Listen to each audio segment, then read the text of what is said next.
तो मेरा नाम विजय प्रताप शर्मा है और मैं भी ब्राह्मण परिवार से आता हूँ और मैं प्रभु यीशु मसीह का अनुसरण करता हूँ, उसके पीछे चलता हूँ। उनकी आज्ञाएं, उनकी शिक्षाएं मुझे बहुत पसंद है और जिसको मैं अपने जीवन में अभी भी कोशिश करता हूँ लागू करने के लिए।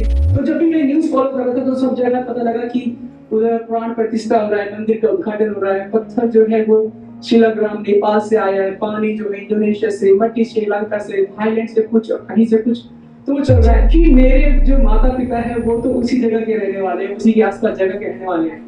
तो मैं ये सोच रहा था कि एक मेरा जो देखने का नजरिया है, जो रूपरेखा है वो क्या होगी, क्योंकि मैं तो उसी जगह पे पला बढ़ा हूँ और अब मैं मसीह को जानता हूँ, तो मैं उस स्थिति को कैसे देखता हूँ। तो जब हम छोटे होते थे, नदी के किनारे जाते थे तो हम ऐसे पत्थर उठा के ला जाते थे। कुछ तो जो पत्थर होते थे हम उसे तुलसी के आसपास रख देते थे और कुछ मंदिर में रखते थे। तो क्या आप लोगों ने कभी ऐसे पत्थर देखे? देखे कि उठाए थे ना? ये वाला पत्थर देखा किसी ने? इसको जो बोलते हैं नील का पत्थर। क्या बोलते हैं इसको? ये बताते हैं कि आप कहाँ जा रहे हो, कितनी दूर बची है और किस दिशा में जा रहे हो। करेक्ट? तो आज का हमारा जो विषय है वो है पत्थर। पत्थर से आपको याद रहेगा। तो ये जो पत्थर होते हैं ये आपने कहीं भी देखे होंगे, रास्ते में, हाईवे में देखा होगा। अब इसके आगे का जो पत्थर है ये देखा कभी? ये पत्थर है समाधि के पत्थर। तो इन समाधि के पत्थरों पर भी लिखा होता है किसी का नाम, कब जन्म हुआ था और वो कौन थे। और पत्थरों के विषय में हम सीख रहे हैं। आपको पता ये है क्या? गुड लक है। गुड लक कैसे है? पता नहीं, वो ऐसे कुछ मानते हैं, ऐसे करते रहते हैं। इसको बोलते हैं, ये जापानीज कैट है, जापानीज बिल्ली। इसका ऊपर मंदिर भी है और हेलो किटी देखा होगा आपने, और इसी से प्रेरित है। अभी मैं बोलूं कि ये भी एक किस्म का गुड लक की देवी और देवता है। तभी वो रखते हैं कि पैसा आओ, पैसा आओ, पैसा आओ। तो अगली बार को समझ में लग गया। तो उसके हाथ में क्या है? मछली। और मछली के नीचे जो रखी है वो बनी हुई है, वो पुराने समय के चाइनीज संस्कृति के पैसे हैं। अच्छा, ये चाइनीज भी ये चाइना में जो खुदाई हो रही थी ना, तो वहाँ खुदाई के दौरान आर्मी मूर्ति बराबर हुई। पूरे के पूरे कितने बड़े जगह में ये फैले हुए हैं। ऐसी सैकड़ों मूर्तियां निकली है और जो कि ह्यूमन साइज, हमारे साइज की है, पूरी सेना की सेना। इसको बोलते हैं टेराकोटा आर्मी, टेराकोटा की सेना। और ये भी पत्थरों से ही बने हुए हैं। ये मूर्ति देखी कभी आपने? ये कहाँ देखी आपने? चर्च में। ठीक है। अच्छा, ये मूर्ति देखी आपने? लकड़ी है। अब आपने कुछ ऐसे मूर्तियां देखी होंगी जो पॉपुलर देवी देवताओं की होती है और कुछ मूर्तियां होती हैं कुल देवता, कुल की मूर्ति। वो सिर्फ एक पर्टिकुलर परिवार, एक पर्टिकुलर समुदाय की मूर्तियां होती हैं। आपको ये जानकर हैरानी होगी कि थाईलैंड में जो मंदिर है वो गुप्त अंगों के भी मंदिर है, उनकी पूजा होती है। वो स्त्री के गुप्त अंगों के भी मंदिर है और पुरुष के भी गुप्त अंगों का मंदिर है। और वो उसे कहते हैं कि ये जो है सृजन, प्रकृति और प्रगति का चिन्ह है। अब आप इस बात की कल्पना कर सकते हैं कि लोग किस प्रकार से चीजों की मूर्तियां बनाते हैं पत्थरों से और उसकी पूजा करते हैं और आस्था करते हैं। क्या बाइबल में मूर्ति बनाना मना है? यस। नहीं। अगर आप ध्यान से पढ़ोगे कि उसमें लिखा हुआ है मेरे नाम की प्रतिमा ना बनाना, मेरी मूर्ति मत बनाना। क्योंकि मूर्तियों के और भी कई सारे तरीके होते हैं। फॉर एग्जाम्पल, अगर आपने देखा होगा गांधी चौराहे पे गांधी की मूर्ति बनी होती है, उस पे कबूतर बैठता है, तो क्या उसकी कोई पूजा करता है? नहीं ना। मूर्ति बनाना मना नहीं है, मूर्ति की उपासना, आराधना करना मना है। यदि आप ध्यान से पढ़ेंगे तो पता लगेगा आपको। तो इसीलिए कोई यीशु मसीह की मूर्ति बनाता है तो वो ये सोच के बनाता है कि ये मुझे प्रभु का स्मरण कराएगा। और यदि बनाना मना होता तो कैथोलिक लोग भी नहीं बनाते। मूर्ति का पूजा करना मना है, क्योंकि मूर्ति क्या है? पत्थर है। अब जो इस शब्द सुनते हैं आप, प्राण प्रतिष्ठा, इसका अर्थ क्या है? मैं ये शब्द सुन सुन के जब भी न्यूज़ खोलो यूट्यूब पे प्राण प्रतिष्ठा। प्राण प्रतिष्ठा क्या होता है? प्राण प्रतिष्ठा किसी को पता है आप लोगों को? मूर्ति स्थापना। हैं? मूर्ति स्थापना। मूर्ति स्थापना। क्योंकि अगर आपके आसपास कोई चीज हो रही है ना, तो आपको जो है प्रभु से बुद्धि और विवेक मांगना है। अगर आपके पास जो विचार आ रहे हैं, उन विचारों को सिर्फ छोड़ नहीं देना, तो उनको जांचना है कि क्यों आ रहा है, इसका मतलब क्या है, तो आप किसी को अच्छा उत्तर दे सकते हैं। क्या है प्राण प्रतिष्ठा? प्राण पता है आपको? जी। प्रतिष्ठा क्या है? उसका अर्थ होता है एनर्जी, शक्ति। प्राण प्रतिष्ठा का शाब्दिक अर्थ है जीवन शक्ति की स्थापना या मूल रूप से किसी चीज में जीवन का संचार करना। प्राण प्रतिष्ठा एक पवित्र समारोह माना जाता है जहां दिव्य सार, जिसे प्राण कहा जाता है, का आवाहन किया जाता है और उसे मंदिर या घर में किसी देवता की मूर्ति या छवि में स्थानांतरित किया जाता है। उदाहरण के तौर पर मैंने ये जो है एक गमला लिया और आज से मैंने एक मुहूर्त निकाला कि भाई फलाना तारीख को हम वहां पर एक अनुष्ठान करेंगे, एक दिन ठहराएंगे और उस दिन इसकी प्राण प्रतिष्ठा करेंगे। मतलब उस दिन से इसके अंदर प्राण आ जाएंगे और ये हमारी प्रार्थनाओं का उत्तर देगा। ऐसा हो सकता है क्या? नहीं। ऐसा बाइबल में हुआ है क्या? आज आप लोग जानेंगे कि बाइबल में हुआ है कि नहीं। अच्छा, जब आप ये तस्वीर देखते हैं तो आपके दिमाग में क्या आता है? क्योंकि इसके माथे पे तिलक है, गले में माला है और हाथ में वो एक और भी होती है, कलेवा बोलते हैं उसको। क्या बाइबल में ऐसा होता है? नहीं। आप पढ़ो इसको सारे में। ये हजारों साल पहले बाइबल में लिखा है। घर की चौखट के बाजुओं और फाटकों पर लिखना। टीका कहां पे रहता है भाई? माथे पर। यहाँ पर साफ साफ लिखा है, और ये तेरी आंखों के बीच टीके का काम कर। और कहां पर बांधना है? कलाई पे। अगर इसे ध्यान से पढ़ोगे, अपने सारे मन, सारे जीव, सारी शक्ति के साथ प्रेम रखना और इन्हें अपने हाथ पर चिन्ह के रूप में बांधना। तेरे आंखों के बीच टीके का काम दे और अपने घर की चौखट की बाजुओं और अपने फाटकों पर लिखना। और जब आपने पहली तस्वीर देखी तो टीका, कलेवा, गले में माला देख के क्या दिमाग में आता है? पुजारी हुई। जबकि ये बाइबल में लिखा है। पुराने जमाने में जब लोगों के पास रिमाइंडर नहीं होते थे तो वो क्या करते थे? जैसे मैंने आपको जो है $500 उधार दे दिए, अब मुझे भूलने की आदत है। मैंने क्या करा, अपने हाथ में एक धागा बांध दिया और मैंने बोला कि मैंने $500 आपको उधार दिए, जिस दिन मुझे $500 वापस मिल जाएगा मैं धागा उतार के रख दूंगा, यादगार। मगर ये धागा मुझे याद दिलाता है कि मुझे आपसे $500, समझ रहे हैं आप? अब इसमें लिखा हुआ है कि अपने सारे मन से, अपने सारे जीव से, जीव बोले तो सामर्थ, प्राण, शक्ति के साथ प्रेम रखना। किससे? यदि आप परमेश्वर से प्रेम रखते हैं तो जो शुरुआत में जो हजारों साल जो ये विधि हुई थी ना, वो इस बात का प्रतीक थी कि मैंने जो ये हाथ में धागा बांधा है, मैंने जो ये अंगूठी पहनी है, मैंने जो ये माला डाली है, मैंने जो ये टीका लगाया है, वो इसलिए है कि मैं परमेश्वर से प्रेम करता हूं। लेकिन जैसे जैसे संस्कृति आगे बढ़ती गई, वो प्रेम तो घूमता घूमता घूमता गायब हो गया, लेकिन वो टीका, वो कलेवा रह गया। कितने लोगों को पूछोगे आप कि उसका अर्थ क्या होता है? नहीं मालूम। लेकिन उसका अर्थ यही है कि यदि आप परमेश्वर से प्रेम करते हो तो ये उसका चिन्ह है आपके जीवन में। लेकिन उस चिन्ह की कोई कीमत है उसके पीछे प्रेम की। आज आपको लगेगा ये बाइबल का संदेश पढ़ रहे हैं कि पुजारी का संदेश पढ़ रहे हैं ना। अगली बार जब आप किसी को देखोगे तो आपको यकीन हो जाएगा कि इनमें और हमें ज्यादा अंतर नहीं है। लेकिन क्या हुआ, संस्कृति वहां से चली आई और लोगों ने वहां तक उसको घुमा दिया। इसको देखिए क्या ख्याल आता है आपको? इसने भी अपने हाथ में कुछ बांध के रखा हुआ है, गले में माला पहन रखी है। इसको देखिए क्या ख्याल आता है? जो राजा है, इसको देख के आपको राजा का ख्याल आ रहा है, जबकि ये भी पुजारी ही है। इसके सामने क्या रखी है? मूर्ति रखी है।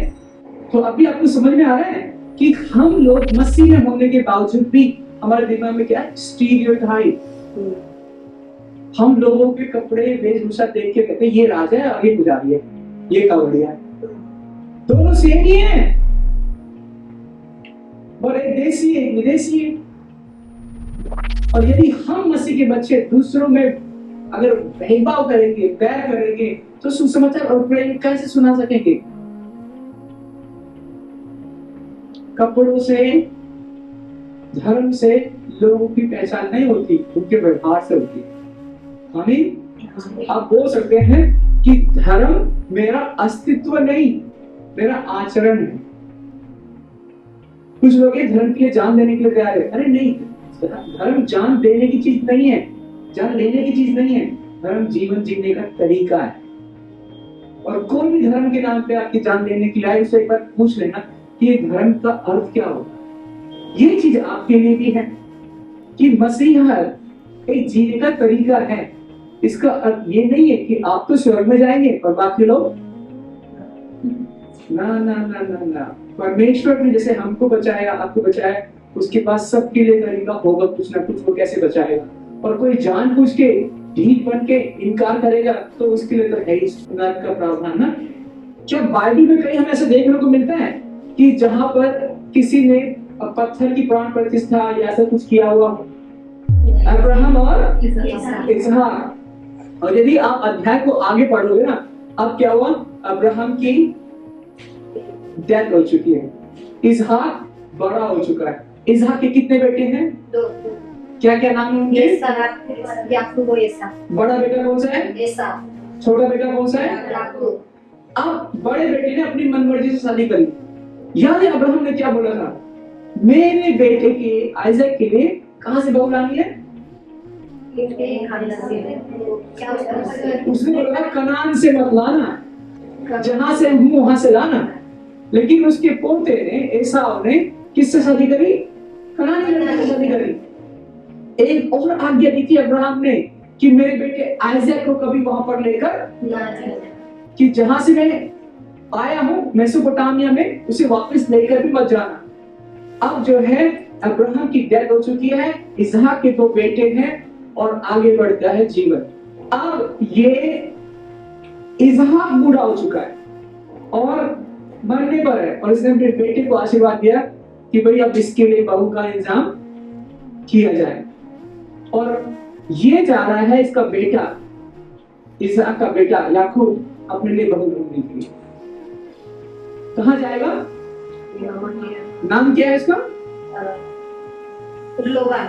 नॉट लोबान, लाबान। लोबान मसाला होता है। जब मैंने आगे उसको पढ़ा तब मुझे समझ में आया कि क्यों अब्राहम ने मना करा था कि मत लेके जाना मेरे बेटे को।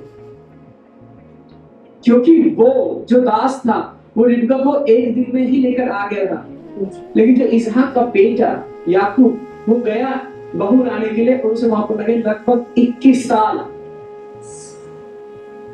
अगर मुझे 21 साल लगेंगे एक शादी करने के लिए तो मेरी तो आधी जिंदगी चली गई।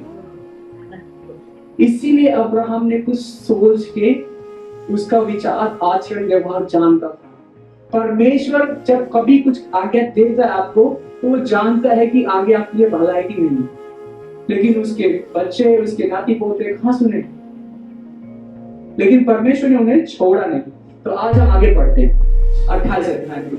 जब इसहाक ने याकूब को बुलाकर आशीर्वाद दिया और आज्ञा दी कि तू किसी कनानी लड़की से विवाह न करना, पद्दनराम में अपने नाना बतूएल के घर जाकर वहां अपने मामा लाबान की एक बेटी से विवाह कर लेना। सर्वशक्तिमान ईश्वर तुझे आशीष दे और फलवंत करके बढ़ाए और तू राज्य राज्य की मंडली का फूल हो। इसहाक अपने बेटे याकूब को विदा करना जाने से पहले और ये आशीर्वाद दे रहा है, और वह तुझे तेरे वंश को भी अब्राहम की सी आशीष दे कि तू ये देश जिसमें तू परदेसी होकर रहता है और जिसे परमेश्वर ने अब्राहम को दिया था उसका अधिकारी हो जाए।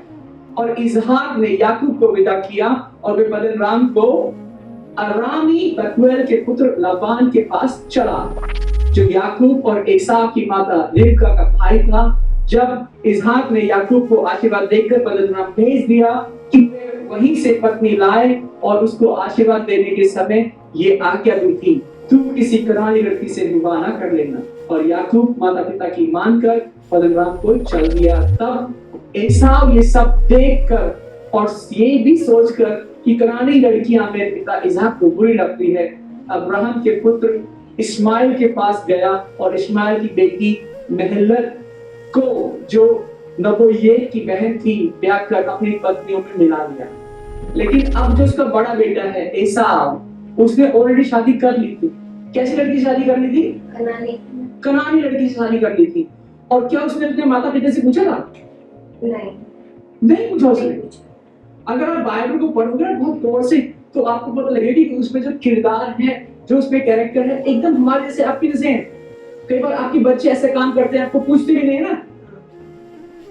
और जब उसको पता लगा कि अरे मेरे पिता को तो बिल्कुल भी यहाँ की लड़कियां का कल्चर पसंद ही नहीं है, अब उसका दिमाग देखो, तो ठीक है एक और कर लेते। तो गया किसके पास? वो गया इस्माइल के खानदान के पास, और वहां से फिर एक और शादी कर ली, एक और लड़की से शादी करने से। पुराने समय में ये नियम थे कि आप एक से अधिक विवाह कर सकते हैं। आगे बढ़ते हैं। याकूब बेशेबा से निकलकर हरान की ओर चला और उसने किसी स्थान में पहुंचकर रात वहीं बिताने का विचार किया, क्योंकि सूर्य अस्त हो गया था। इसलिए उसने उस स्थान के पत्थरों में से एक पत्थर ले अपना तकिया बनाकर रखा और उसी स्थान में सो गया। तब उसने स्वप्न में क्या देखा कि एक सीढ़ी पृथ्वी पर खड़ी है और उसका सिरा स्वर्ग तक पहुंचा है और परमेश्वर के दूत उस पर से चढ़ते उतरते हैं और यहोवा उसके ऊपर खड़ा होकर कहता है। तो आपको समझ में आ रहा है कि वो शादी करने के लिए जा रहा है और रास्ते में वो थक गया और वहां पर उसको सोना है, और थोड़ा सा एक पत्थर जगह ढूंढ के उसने पत्थर सिराना लगा के सो गया। और सोते सोते उसको सपना आया। आप सभी को सपना पता है ना? आपको भी पता है। अब उसको सपना क्या आया है कि उसको एक सीढ़ी दिख रही सपने में, और उसको दिख रहा है कि सीढ़ी से स्वर्गदूत उतर रहे हैं और चल रहे हैं। मैं यहोवा, ये सपने में उसको परमेश्वर बोल रहा है, तेरे दादा अब्राहम का परमेश्वर और इसहाक का भी परमेश्वर हूँ। जिस भूमि पर तू लेटा है उसे मैं तुझको और तेरे वंश को दूंगा, और तेरे वंश भूमि की धूल के किंतों के समान बहुत होगा, और पश्चिम पूरब उत्तर दक्षिण चारों ओर फैलता जाएगा, और तेरे वंश के द्वारा पृथ्वी के सारे कुल आशीष पाएंगे। और सुन, मैं तेरे संग रहूंगा और जहां कहीं तू जाए वहां तेरी रक्षा करूंगा और तुझे इस देश में लौटा ले आऊंगा। मैं अपने कहे हुए को जब तक पूरा ना कर लूं तब तक तुझको ना छोड़ूंगा। तब याकूब जाग उठा। एक चीज बहुत अच्छी खास बात है कि जब आप प्रभु को मानते हैं, प्रभु में विश्वास करते हैं ना, तो आपकी आने वाली पीढ़ी, आपके बच्चे, चाहे वो आपका कहा सुने या ना सुने, लेकिन परमेश्वर आपकी विश्वासयोग्यता के कारण उनके साथ भी विश्वासयोग्य रहता है। आमीन। आपसे अधिक चिंता वो करता है। आमीन। हो सकता है कि बहुत समय हमारे पास गुण, ज्ञान, योग्यता, धन संपत्ति की बहुतायत ना हो, कमी हो, लेकिन परमेश्वर कहता है क्या कि मैं तेरे दादा को भी जानता हूँ, तेरे पिता को भी जानता हूँ, और आज इसलिए तुझे भी आशीष दूंगा। आमीन। क्या लिखा कि सुन, मैं तेरे संग रहूंगा, जहां कहीं तू जाए वहां तेरी रक्षा करूंगा और तुझे इस देश में लौटा लाऊंगा, और मैं अपने कहे हुए को जब तक पूरा ना कर लूं तब तक तुझको ना छोड़ूंगा। आमीन। तो यदि आपको अपने परिवार के विषय में चिंता है, आपको अपने भाई के विषय में चिंता है, किसी के विषय में चिंता है, एक चीज जान लो कि परमेश्वर छोड़ने वाला नहीं है।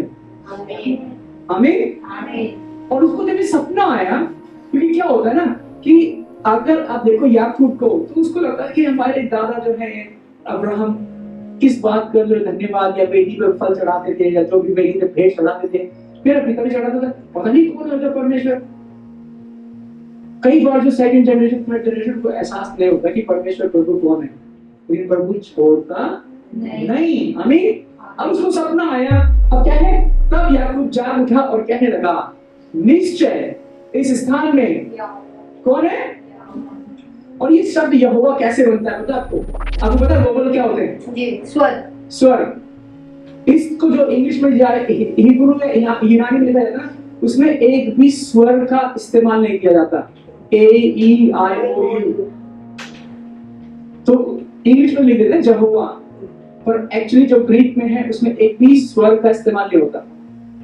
उसका अर्थ यह है कि परमेश्वर का नाम इतना पवित्र है, मैं इस जबान से कैसे लूं? समझ रहे हैं? तो यहोवा कोई नाम नहीं है, पर उसका वो कहने का अर्थ है कि वो पवित्र परमेश्वर, उसका नाम मैं अपनी जबान से कैसे लूं? ये है एक सेंटेंस, उसका शॉर्ट फॉर्म। जैसे बोलते हैं DDLJ। DDLJ का क्या फुल फॉर्म है?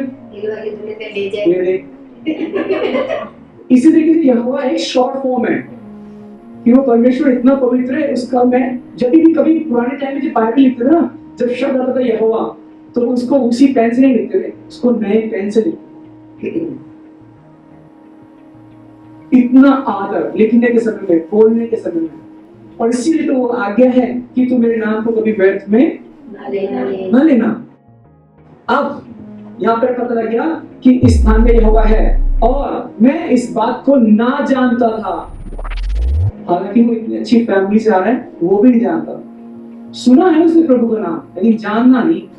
और भय खाकर उसने कहा, ये स्थान क्या ही भयानक है, ये तो परमेश्वर के भवन को छोड़ और कुछ नहीं हो सकता, वरन स्वर्ग का फाटक ही होगा। और भोर को याकूब उठा और अपने तकिए का पत्थर, आप लोगों को हमारा भारतीय चिन्ह मालूम है, पासपोर्ट के पर बना हुआ क्या? जी। क्या है वो? सिंह का चित्र, 4 शेर है, और वो खंबे थे, उसको बोलते हैं अशोक स्तंभ। उसने भी एक खंबा खड़ा किया था, शांति का प्रतीक, समृद्धि का प्रतीक। अगर आप देखोगे नोट में, पासपोर्ट में और बाइबल में, परमेश्वर का वचन सिर्फ बाइबल में नहीं है, हर जगह पे जगह पे है। क्या आप ढूंढ रहे हैं? अब उसने क्या करा, वहां पर उसने एक खंबा खड़ा कर दिया और उसके सिरे पर तेल डाल दिया और उस स्थान का नाम बेतेल रखा। आगे जाके बेतलेहम देखूंगा, बेतलेहम, है ना? तो नाम कैसे धीरे धीरे बदलते जाते हैं। उसका मतलब होता है परमेश्वर की उपस्थिति, मुख्य तौर पे जो उसका मतलब है। मैंने पूछा शुरुआत में कि आपने कभी पत्थर देखे पेड़ के नीचे, उस पर तेल डालते लोग? जी, देख। समझ में आ रहा है वो कहां से आ रहा है? वो इंडियन नहीं है जो लोग उसको फॉलो कर रहे हैं, वो पुराने समय से चलता आ रहा है। लेकिन उसके पीछे अगर आप जानने की कोशिश करोगे, मैं ये नहीं कह रहा कि अभी किसी पेड़ के नीचे पत्थर पे तेल डाला हुआ, आप कल से जाके उधर ही भक्ति शुरू कर दो। मैं कह रहा हूं कि ऐसा पुराने टाइम पे भी करते थे, लेकिन आज भी जानने की कोशिश कर रहे हैं क्यों करते थे। उसको वहां पर सपना आया और ये सेम चीज हुई है। पहले किसी को पता भी नहीं था कि जन्म स्थान कहां पर है। 19th सेंचुरी के समय में एक पुजारी था, उसको सपना आया यहाँ पर है, और आज मकर मंदिर का उद्घाटन होने आ रहा है। पता है आपको? सेम चीज चल रही है अभी। पहले किसी को पता नहीं था, पहले मंदिर था ही नहीं। तो ये चीजें आज भी हो रही है और कल भी हो रही थी। और आप जगह जगह पे जाके देखोगे, इंडिया में, पंजाब में होता पता नहीं, कभी किसी पेड़ के नीचे, पीपल के नीचे पत्थर रख दिया, उसमें तेल डाल रखा है, होता है। तो ये तब भी हो रहा था। लेकिन अगर ये जान लो कि वहां पर उसको सपना आया, परमेश्वर ने उससे बात की है। लेकिन जरूरी क्या है, उसको ये याद रखना कि परमेश्वर मेरे साथ विश्वास योग्य है कि वहां पर पत्थर लगा के तेल डाल देना। लेकिन उसने वो इसलिए रखा है कि जब कभी मैं इधर से कभी दोबारा गुजरूंगा, अपने ससुराल दोबारा जाऊंगा, तो मुझे परमेश्वर की वो वाचा याद रहेगी। उसका जो भावार्थ है वो समझने की कोशिश करेगा कि कैसे लोग परमेश्वर के वचन को स्मरण करने की कोशिश करते हैं। तो जितने लोग ऐसी जगह में आस्था रखते हैं ना, अगली बार आपको उनके प्रति प्रेम और दया होनी चाहिए कि वो प्रभु के पीछे जाने की कोशिश तो कर रहे हैं, लेकिन उस सच्चाई से थोड़ा सा अलग है। अब उनके लिए प्रार्थना कर सकते हैं, तो ठीक है, आप इसके ऊपर तेल डालो, पत्थर पे प्रार्थना करो, लेकिन सवाल ये कि क्या ये पत्थर आपकी प्रार्थना को उत्तर दे सकता है? प्रार्थना का उत्तर उस पत्थर ने दिया जिस पर तेल डाला, ये सपने में प्रभु ने दिया। आमीन। और उस नगर का नाम पहले लूज था। तब याकूब ने ये मन्नत मानी। मन्नत याकूब भी मान रहा है, यदि परमेश्वर मेरे संग रहकर इस यात्रा में मेरी रक्षा करे और मुझे खाने के लिए रोटी, पहनने के लिए कपड़ा दे, और मैं अपने पिता के घर में कुशल क्षेम से लौट आऊं, तो यहोवा मेरा परमेश्वर ठहरेगा, और ये पत्थर जिसका मैंने खंबा खड़ा किया है परमेश्वर का भवन ठहरेगा और जो कुछ तू मुझे दे उसका दशमांश में अवश्य ही तुझे दिया। हे ये चंदा, ये मंदिर, ये पत्थर की आराधना कैसे शुरू हुई? पुराने टाइम से। वो प्रभु को जानता है, लेकिन उसने बोला कि प्रभु अगर तू मेरे संग रहेगा, मेरी रक्षा करेगा, मन्नत मांग रहे हो। लेकिन आपको इसमें समझदारी लगती है? अगर आप पहले पढ़ोगे तो क्या लिखा हुआ है? परमेश्वर ने क्या कहा? मैं यहोवा तेरे दादा अब्राहम का परमेश्वर, इसहाक का भी परमेश्वर हूँ। जिस भूमि पर तू लेटा है मैं तुझे और तेरे वंश को दूंगा। तेरा वंश भूमि की धूल के किरणों के समान बहुत होगा और पूर्व पश्चिम पूर्व उत्तर दक्षिण चारों ओर फैलता जाएगा और तेरे वंश के द्वारा पृथ्वी के सारे कुल आशीष पाएंगे। सुन, मैं तेरे संग रहूंगा, जहां कहीं तू जाए वहां तेरी रक्षा करूंगा और तुझे इस देश में लौटा ले आऊंगा। परमेश्वर ने ऑलरेडी बोला उसको, फिर उसको मन्नत मानने की जरूरत है? इसीलिए जो मसीह के बच्चे हैं ना, उनको मन्नत मांगने की जरूरत थोड़ा सा इस्तेमाल करना है। परमेश्वर ने ऑलरेडी बोला है कि मैं तुम्हें लिए दूंगा, तुम्हारे लिए करूंगा। हमें उसके लिए आपको मन्नत नहीं मांगनी है, तो परमेश्वर पे विश्वास रखना है, भरोसा रखना है कि परमेश्वर तेरी इच्छा मेरे जीवन पूरी हो। इसीलिए हमें मन्नत के चक्कर में पड़ना नहीं। लेकिन याकूब यहाँ पर मन्नत मांग रहा है, क्योंकि उसको भी ये नहीं पता कि परमेश्वर को कैसे अपने जीवन में अनुभव करना है। उसके दादा को पता था, क्योंकि वो इसहाक को लेकर गया, लेकिन परमेश्वर ने उससे बात की। इसहाक को भी पता था, लेकिन याकूब को नहीं पता है। तो यदि आप बाइबल को बहुत गौर से पढ़ोगे ना, तो लोग कई बार ऐसे ऐसे मार्ग में जाते हैं, वो ढूंढना तो प्रभु को चाहते हैं, लेकिन मार्ग उनका भटक जाता है। जब मैं भी हाइकिंग के लिए जा रहा था, यहाँ पर एक जगह है टाइगर्स रिवर रॉक, और ये क्या है कि ये पत्थरों की एक वो है, नदी सी है। जब आप एक कदम रखते हो तो 1 मीटर नीचे आते हो, ये सारे पत्थर खिसकते हैं और उसके अंदर से रोर निकलता है, पत्थर खिसकने की आवाज आती है और सारे खिसकते चले जाते हैं। तो इसीलिए मैंने 2 लकड़ी ले रखी है। जब आप एक कदम रखोगे 1 मीटर नीचे आओगे, तो उसका मजा क्या है कि अगर आप इस तरफ से उस तरफ चले गए ना, ये पत्थरों की नदी है, तो अगर आपने यहाँ से शुरू करा है तो आप यहाँ पे खत्म करोगे, ऐसे सीधे नहीं जा सकते, क्योंकि जैसे पाँव रखते ना सारे पत्थर खिसकते। तो जिसके घुटने सही हो, जिसको एडवेंचर पसंद हो, पानी की बोतल लेके जाना, फिर करना, और गिरोगे तो ये सारे नोटिले बोतल आपकी जिम्मेदारी है। क्योंकि मैं भी हाइकिंग में गया था। अब मान लो कि मैं पे थक गया और तकिया लगा के सो गया याकूब की तरह, और मेरे को भी परमेश्वर ने दर्शन दे दिया, तो क्या मैं उधर मन्नत मानने लग जाऊं? मैं दूसरी जगह हाइकिंग पे गया और वहां पे मुझे ऐसे पत्थर मिले थे। वहां पे एक पत्थर नाव की तरह था, तो मैं प्रिटेंड कर रहा हूँ कि मैं नाव चला रहा हूँ। तो क्या मैं इसको खड़ा करके उधर मन्नत मान के तेल डाल के प्रार्थना करने लग जाऊं? मैं ये कह रहा हूं कि हम मनुष्य हैं और परमेश्वर की अपने हिसाब से खोज करते हैं, लेकिन परमेश्वर हमसे सीधी बात करता है कि पत्थर एक दिन मंदिर जाता है। हम जो अक्सर मंदिर जाते हैं पत्थर नहीं बन जाते, पत्थर दिल ही रहते हैं। अब लग रहा है आपको हिसाब क्या कि पत्थर एक दिन मंदिर गया, भगवान बन गए, अगले दिन उसकी लोग पूजा शुरू कर देते, नहीं कर देते? हाँ है ना जी। और कितने ऐसे लोग हैं जो चर्च रोज हर हफ्ते जाते हैं या मंदिर रोज जाते हैं, लेकिन उनका दिल कैसा है? ये इस स्टेटमेंट से आपको समझ में आ रहा है? आपसे अग्री करते कि नहीं कि पत्थर एक दिन मंदिर गया, उसको भगवान की तरफ पूजा करना शुरू कर दिया लोगों ने, क्योंकि लेके गए ना पत्थर को उधर। लेकिन जो लोग उधर जा रहे हैं, ऐसे मेरे कई दोस्त हैं, बताते हैं कि उनके जो है मालिक बहुत अमीर है, लेकिन वो बेचारा ड्राइवर है, उसको उसकी वाइफ की तबीयत खराब हो गई और उसको हॉस्पिटल लेके जाना था, उसकी तनख्वाह काट ली, एक दिन की भी तनख्वाह काट लेते हैं। और उसके बाद वही लोग हैं जो लंगर भी कराते हैं, वो भी करते हैं।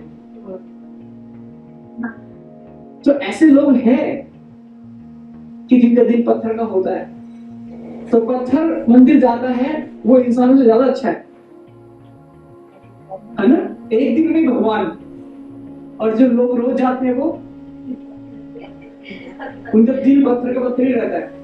वहां तुम मनुष्य की बनाई हुई लकड़ी और पत्थर के देवताओं की सेवा करोगे, जो ना और ना और ना और ना।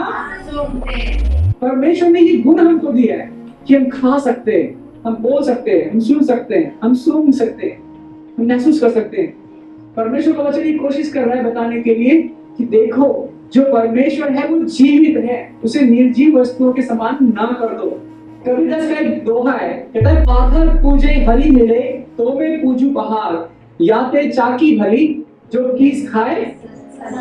कबीरदास का दोहा है, वो कहता है कि अगर पत्थर पूजने से प्रभु मिलते हैं तो मैं पहाड़ पूजूंगा, लेकिन जिस चक्की से पीस के लोग खाना खाते हैं उसकी पूजा क्यों नहीं करते? क्योंकि कम से कम चक्की से हमें आटा तो मिल जाता है जब पीसते हैं, पत्थर से तो हमें कुछ भी नहीं मिलता। और अगर पत्थर पूजने से प्रभु मिलते हैं तो क्यों ना मैं पहाड़ ही पूज लूं, क्योंकि वो और भी बड़ा प्रभु मिलेगा। और कितने कम से कम 400-500 साल पहले ये बात कही होगी कबीरदास ने।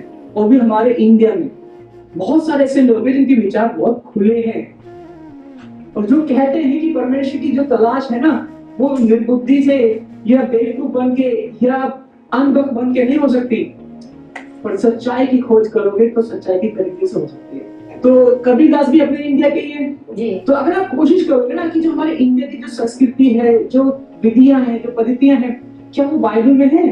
बिल्कुल है। आप देखोगे कि उसको सच्चाई तक कैसे लाए, तो फिर आप अपने आप को दूसरों से अलग नहीं पाओगे, दूसरों को जज नहीं करोगे फालतू में।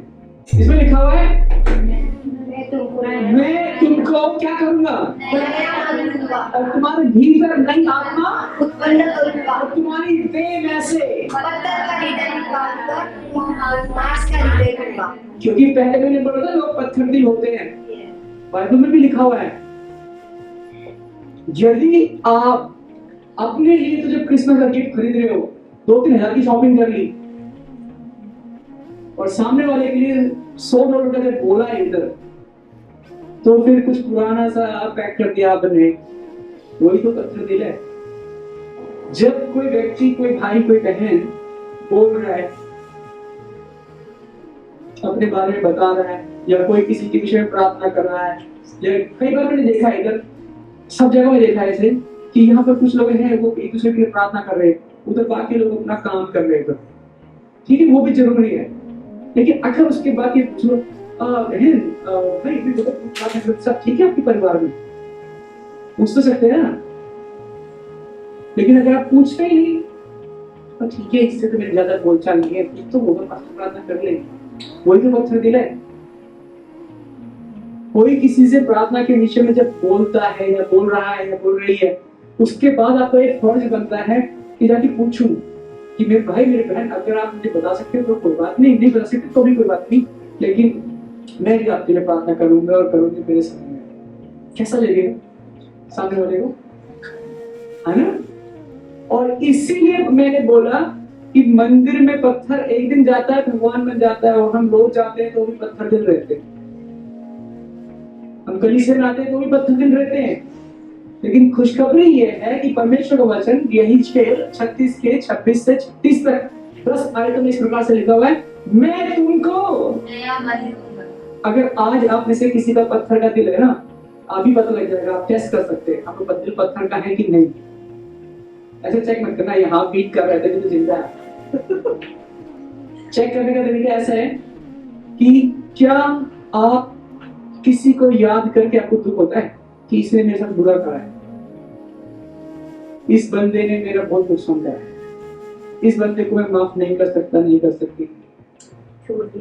अगर होता है तो क्योंकि आपका दिल अभी भी पूरा का पूरा मांस का नहीं, पत्थर का नहीं। जब आप किसी को क्षमा नहीं करते, किसी के प्रति कड़वाहट रहती है, आपके पास उसका आधा सच है। हो सकता है किसी ने आपके साथ बुरा व्यवहार किया हो, आपके साथ धोखा किया हो, मगर उसकी जरूरत और परिस्थिति आपको पता नहीं है, और जब आप वो जान जाओगे आसानी से क्षमा कर दोगे। यीशु मसीह ने क्या कहा, अपने शत्रुओं से भी क्या करो, प्रेम करो। ये तो कर सकते हैं, यदि आप उनकी परिस्थिति जान जाएंगे तो कर सकते हैं कि प्रभु इसकी जरूरत है, इसका व्यवहार अच्छा नहीं है, लेकिन फिर भी तू इसे आशीष दे। इसके जीवन में शांति दे, तब आपके जीवन में मांस का हृदय आएगा। क्योंकि लिखा हुआ है ये कौन कर सकता है? ये प्रभु कर सकता है।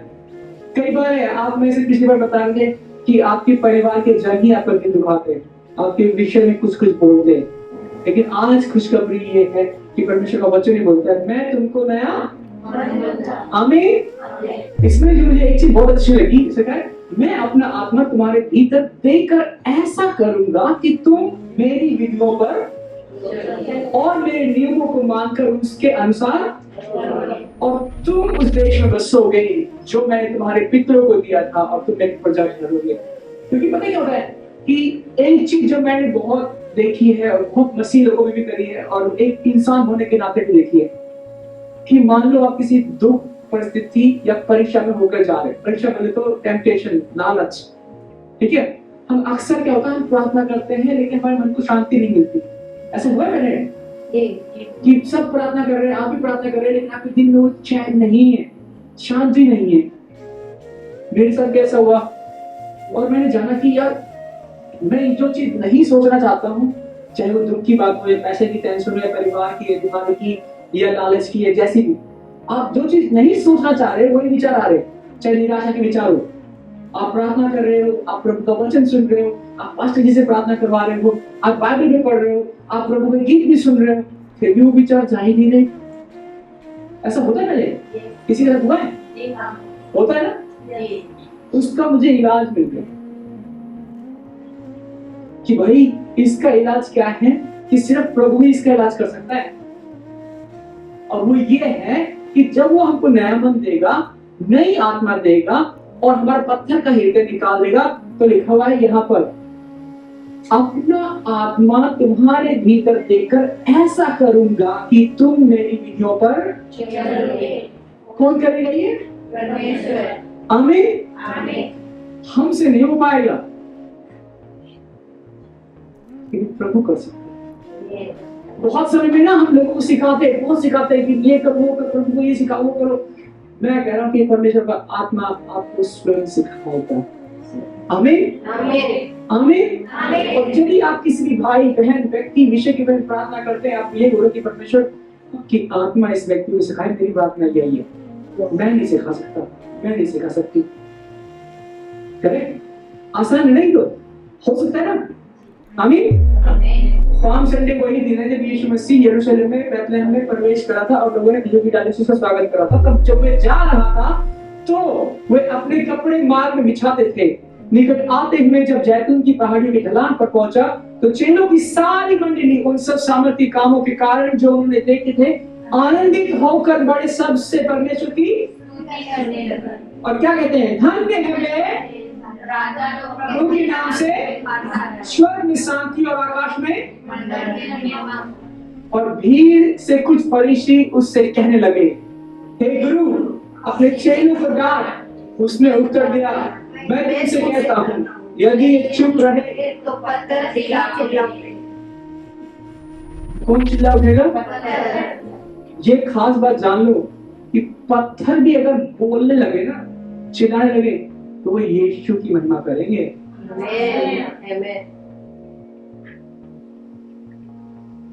जब मैं इस वचन को पढ़ रहा था रोंगटे खड़े हो गए कि हम पत्थरों की पूजा करते हैं, लेकिन अगर पत्थर खुद किसी की पूजा करेंगे तो किसकी करेंगे? और क्या लिखा हुआ है कि जो उसके लोग हैं, जो कहते हैं कि मंडली के सब सामर्थ्य के काम के कारण जो उन्होंने देखे थे, क्या कहते हैं वो? सामर्थ्य के आनंदित होकर बड़े शब्द से। अगर आप देखोगे ना कोई ताली नहीं बजा रहे हैं, कोई गाना नहीं गा रहे हैं, उसकी वजह ये नहीं है कि उसके अंदर एनर्जी नहीं है, उसकी वजह ये है उसके अंदर आनंद नहीं है। यदि आप मसीह में हैं तो आप जो है परमेश्वर के सामर्थ्य के कारण जो उसके काम है उनको स्मरण करेंगे ना, आपका मन आनंदित हो जाएगा। आमीन। जब आनंदित हो जाएगा तो वो आनंदित मन क्या करता है? परमेश्वर की महिमा करता है, गाता है, बजाता है। और फरीसी लोग डांट रहे, वो इतना गा रहे बजा रहे कि जो धार्मिक धर्मगुरु है वो डांट रहे, चुप हो जा। तब यीशु मसीह क्या कह रहा है कि जो मेरे बच्चे हैं, जो मेरे आनंद में हैं, अगर वो चुप हो गए तो पत्थर चिल्ला उठेंगे और किसकी महिमा करेंगे? परमेश्वर की। आमीन। आमीन। तो ये इतनी सामर्थ की बात है कि वाह, कि जिन पत्थरों की हम भक्ति करते हैं, अगर वो पत्थर भक्ति करने को आए तो किसकी महिमा करेंगे? इस पर यीशु से। आमीन। फिर यीशु ने लोगों से कहा, जगत की ज्योति मैं हूँ। अगर आपको अंधियारे से निकलना है तो उसका मार्ग कौन है? प्रभु यीशु। और कितनी खूबसूरत बात है कि वो तो रुका नहीं, कहता जगत की ज्योति मैं हूँ और जो मुझ में है वो अंधियारे में नहीं है। इसीलिए परमेश्वर का वचन जब आप सुनते हैं तो आपके जीवन में एक प्रकाश आता है, एक रोशनी आती है, एक समझ खुलती है। आप दूसरों का न्याय नहीं करते परंतु दूसरों के लिए प्रार्थना और प्रेम करते हैं। यीशु ने कहा मैं जगत की ज्योति हूँ, तुमको भी उसने क्या बना दिया? परमेश्वर जगत की ज्योति है, उसने आपको भी ज्योति बनाया है। हाँ या ना? लेकिन यदि आप अंधकार में जी रहे हैं तो फिर दूसरों को अंधकार में प्रकाशित कौन करेगा? आपको ये प्रश्न करना है, परमेश्वर मेरे अंदर नई आत्मा है, मेरे अंदर परमेश्वर का प्रकाश है, मेरे अंदर परमेश्वर की सामर्थ है। यदि नहीं है तो मांग लो, कोई बात नहीं। और वो क्या कहता है कि तुम्हारे भले कामों को देखकर किसकी महिमा हो? यही के सारी प्रॉब्लम आती है कि मैं भला काम इसलिए करता हूँ कि महिमा किसकी हो? मेरी। मैं खाना बना के लाता हूँ, मैं सफाई करता हूँ, मैं कुर्सी लगाता हूँ, मैं ये करता हूँ, मैं ना हूँ तो कुछ चले नहीं। ये महिमा किसकी हो रही है? मेरी। देखा भाई, यदि आप ज्योति हो, परमेश्वर की ज्योति हो, तो आपके भले काम देखकर किसकी महिमा होनी चाहिए? और ये बड़ी खुशी की बात है कि हमारा प्रभु यीशु मसीह स्वयं प्रकाश है और हमें भी प्रकाश। तो आज का वचन जो आपने सुना है, इसके साथ खत्म करेंगे कि तुम सत्य को जानोगे और सत्य तुम्हें स्वतंत्र करेगा। अभी छोटे बच्चे प्लेटों से खेलते हैं, देखिए होंगे ना आपने? वो उसको मोल्ड में डालते हैं और फिर उसके कभी मशीन बनाते हैं, कभी कुछ बनाते हैं, कभी कुछ बनाते हैं। कैसा लगेगा आपको कि वो उसी मोल्ड को बोले प्राण प्रतिष्ठा करके बोले ये प्रभु है? समझ रहे? उसकी पूजा कर सकते हैं? प्राण सिर्फ प्रभु दे सकता है। हम पत्थरों को प्राण प्रतिष्ठा, प्राण देने की बात कर रहे हैं, किसी को बचा तो सकते नहीं हम। तो आज परमेश्वर का सत्य हमने जाना है और परमेश्वर का सत्य ये भी है कि वो हमें स्वतंत्र करेगा। स्वतंत्र किससे? जो समस्या हमारे घरों में, हमारे मनों में, हमारे परिवारों में, हमारे दिलों में गूंज रही है उससे। और परमेश्वर आपको ये योग्यता और सामर्थ्य देगा कि आप धन संपत्ति भी कमा सके। आमीन। और आपको ऐसी आत्मा देगा कि जो उस बुराइयों में फंसी पड़ी है उससे निकल सके। क्यों? क्योंकि अगर तुमने सच जान लिया तो सत्य तुम्हें गुलाम नहीं स्वतंत्र करेगा। इसीलिए हमको ऐसे मोल्ड में कोई अंतर नहीं है। अगर एक बच्चा मोल्ड बना के बोले अब तो मैं इसी की पूजा करूंगा, मजाक लगेगा ना? लेकिन बाइबल में लिखा हुआ है कि पत्थर ना तो सूंघता है, ना तो खाता है, ना पीता है, लेकिन मैं तुम्हारा परमेश्वर जीवित हूँ, ज्योति हूँ, मैं प्रकाश में देता हूँ और तुम्हारे जीवन में अंधकार न रहेगा। आमीन। तो अभी से हम प्रार्थना कर सकते हैं। और यदि आपके जीवन में किसी भी प्रकार का पत्थर दिल है, किसी के प्रति कड़वाहट है, किसी प्रकार की कोई समस्या है, आपके परिवार को लेकर के, किसी रिश्तेदार को लेकर के, आपको रोजगार को लेकर के, किसी भी प्रकार की कोई निराशा है, बुरे भाव है, या परीक्षा है, या लालच है, किसी प्रकार का प्रलोभन है, तो आज परमेश्वर कहता है कि मैं तुम्हारे अंदर एक ऐसी नई आत्मा उत्पन्न करूंगा जो मेरी विधियों पर, मेरे भले कामों पर चलेगा और तुम्हें मैं ज्योति बनाता हूं ताकि तुम्हारे भले काम देखकर परमेश्वर की महिमा हो। और यदि आपको अभी भी कोई समस्या होती है तो परमेश्वर के निकट आप आ सकते हैं। प्रभु मैं प्रार्थना करता हूँ जिन्होंने इस नाम से, आपके नाम में परमेश्वर प्रार्थना की है और आपकी सच्चाई और सामर्थ और आत्मा की आज मांग की है परमेश्वर, प्रभु आज आपके वचन हम तक पहुंचने पाए और हमें आपकी आजादी में देना चाहे। यीशु मसीह के नाम से प्रार्थना करते हैं, जैसे सुने और ग्रहण करें। आमीन। सभी लोगों को जय मसीह की बहुत बहुत धन्यवाद और अगले रविवार को फिर मिलेंगे। तब तक के लिए आनंदित रहिए।